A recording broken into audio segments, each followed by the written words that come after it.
Pertempuran antara Rusia melawan Ukraina diperkirakan bakal memakan waktu lama. NATO menyatakan dukungannya terhadap Ukraina dalam perang melawan Rusia meski memakan waktu bertahun-tahun.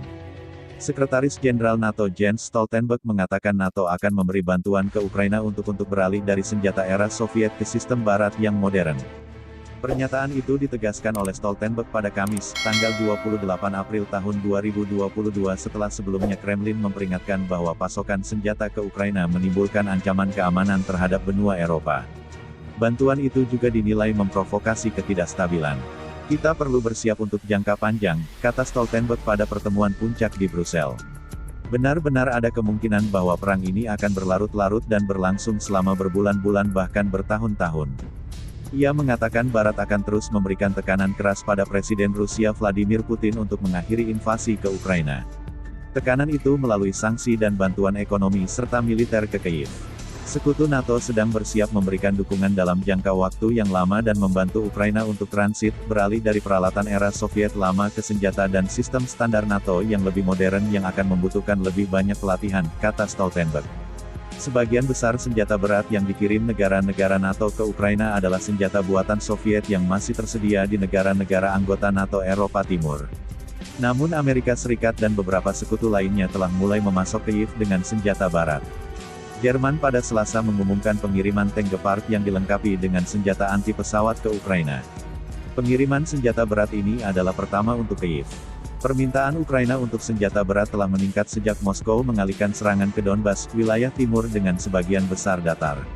Medan terbuka dipandang lebih cocok untuk pertempuran dengan tank daripada daerah di utara sekitar ibu kota Kyiv. Mantan Presiden Rusia Dmitry Medvedev menuduh Amerika Serikat melancarkan perang proksi melawan Rusia setelah Dewan Perwakilan Rakyat menyetujui paket bantuan senilai 40 miliar dolar AS untuk Ukraina. Ia juga mengatakan ekonomi AS akan menderita. Perang proksi atau proxy war melibatkan dua negara tapi tidak berhadapan secara langsung. Dalam unggahannya di aplikasi Messenger Telegram, Medvedev mengatakan bahwa RUU yang disetujui oleh DPR AS pada hari Selasa adalah upaya serius mengalahkan negara kita dan membatasi perkembangan ekonomi dan pengaruh politiknya di dunia.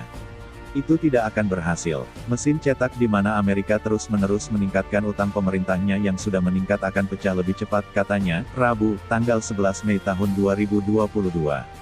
Medvedev, yang menjabat sebagai Wakil Ketua Dewan Keamanan Rusia sejak mengundurkan diri sebagai Perdana Menteri pada Januari tahun 2020, menyalahkan harga gila untuk bahan bakar dan bahan makanan AS pada apa yang disebutnya, Rusofobik, Amerika.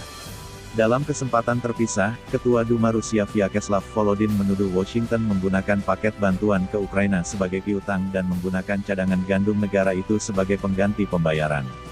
Washington menginginkan Holodomor di Ukraina, tulisnya di Telegram, mengacu pada kelaparan tahun 1930-an yang menewaskan jutaan orang Ukraina akibat tindakan pemimpin Soviet Stalin agar rakyat Ukraina mematuhinya.